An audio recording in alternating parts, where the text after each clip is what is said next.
And guys, magtatahi tayo ng jamba ko kasi nasira jamba ko. So, tatayin natin ngayon. Meron tayong makina. Susot natin ang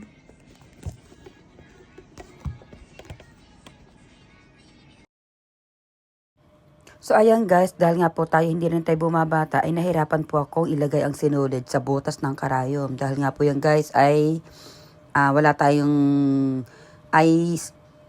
eyewear o salamin para mas malino natin makita ang ating sinusuot sa ating karayom. Pero, ay nagtyaga po ako dyan para maisuot ko pa rin siya dahil ayaw ko po talaga magsalamin. At ayaw ko pa yung isipin na tayo ay malabo ng mata at tumatanda na. Charot. O, diba yan guys? Dibang nagtaga-tsaga po ako dyan. So, hindi ko na talaga siya kayang gawin na talagang wala akong salamin. Ay, talaga namang ginamitan ko na rin siya ng lens ng aking cellphone.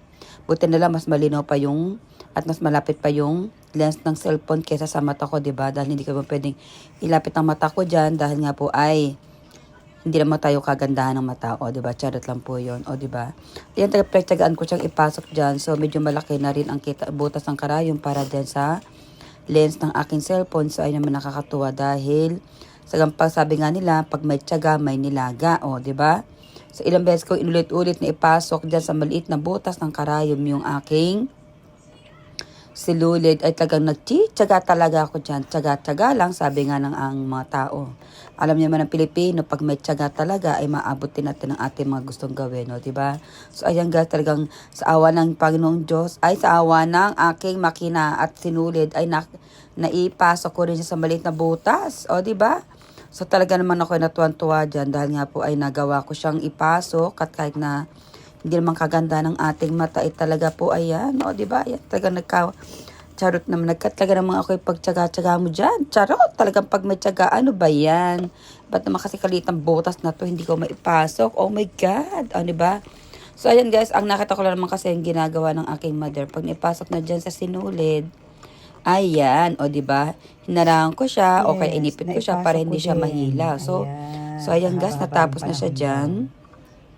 O diba, sabi nga, talagang hindi kita titigilan pag hindi ka rin nakapasok talaga. So ayan guys, ay sinet ko ng aking makina.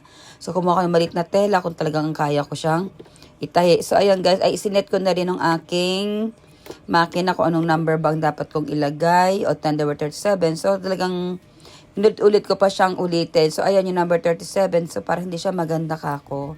Pero tinry ko pa rin. So ayan guys, ang butas ng aking Panggino, kagagawan po yan ng aming posa eh.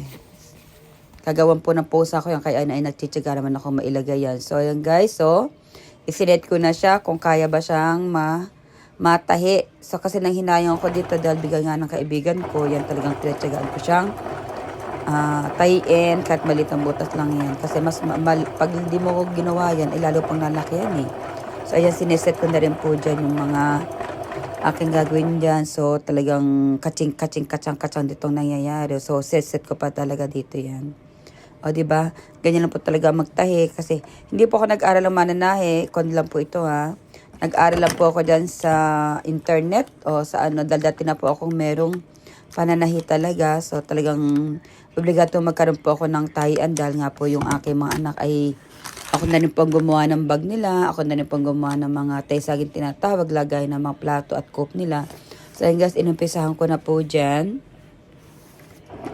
Talagang ingat-ingat. At saka talagang sinusir ko talaga na magagawa. May papasok ko siya at may itatahi ko yung butas po dyan. So, ayan talagang nagtsaga-tsaga ako dyan para sa maliit na butas na yan. Talaga naman, diba? O, paulit-ulit.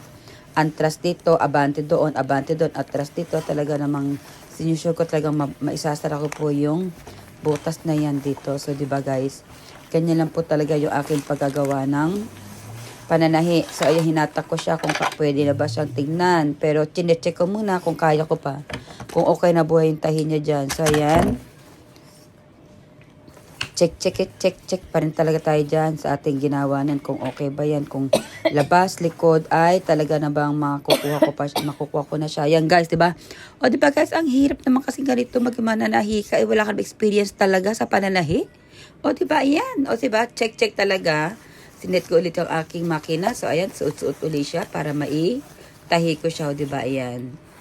check ulit yan. Naku, Diyos ko, ang hirap po talaga maging nanay, di ba? Gagawin mo talaga para lang makatipid-tipid ka sa iyong mga paggastusin, alang-alang sa ating mga anak. Ay, din yung ba tatanong guys, ito pong jambay, kaya po siya ay pinagtyagaan natayin. Kasi nga po, ayan. O, ayan, di na medyo maganda-ganda na siya. Di na po kita ang butas talaga dyan. Pero, yan guys, talagang pinagtyagaan ko pa rin siya. Ayusin ko siya, di ba? Kasi nga guys, ay yan pong jamba ko ay galing po sa mga kaibigan ko yan. So, regalo po nila sa akin. Kaya hindi ko siya pwedeng itapon o sa walang bahala. Kung meron man niyang butas, ay dapat ko rin siyang remedyohan. Dahil nga po para sa pagiging friendship namin, ay ayokong isa walang bahala. O, diba yan po. Galing po sa kaibigan ko, regalo po nila. Kaya yan ay tagang mahal na mahal ko po ang aking pangginong na yan. O, diba naman? Siyempre, manghinayang ka talaga sa presyo niya. Kung tatapon mo lang yan, diba? Para naman ayan. malutasan. So kaya ginawa ko siyang remedyo. Sabi ng asawa ko, palitan ko na daw. Pero ayoko, no? Bakit nga ba't ko papalitan yan? Medyo may kamahalan po yan. So kaya naman ayoko siyang itapon. Kaya ayoko siyang palitan. Kahit na made in China yan, pero may brand naman po yan. Kaya guys, diba? ay samahan niyo ako Diba ganun po yun? magtahi ng Pag mahal mo isang bagay, gagawa ka ng paraan para mag-get mo pa ulit siya. Magamit mo pa ulit. So ganyan po ako mag-alaga ng gamit. So ayoko po siyang iaalis agad. Diba guys, sayang na makitatap ka, hindi ako nagsasawa o magsawa man ako ay tatabi ko po yan. O diba? Yan po ay Diyos ko guys. Ayan ay isang 1 year ko palang nagamit. Kundi nga lang sa pusa namin, hindi po siya masisira. Hindi naman siya kagandahan. So ayan guys, natapos na siya. So maganda-ganda na rin po ang kinalabasan niya. Pero kailangan ko pa siyang i-retouch.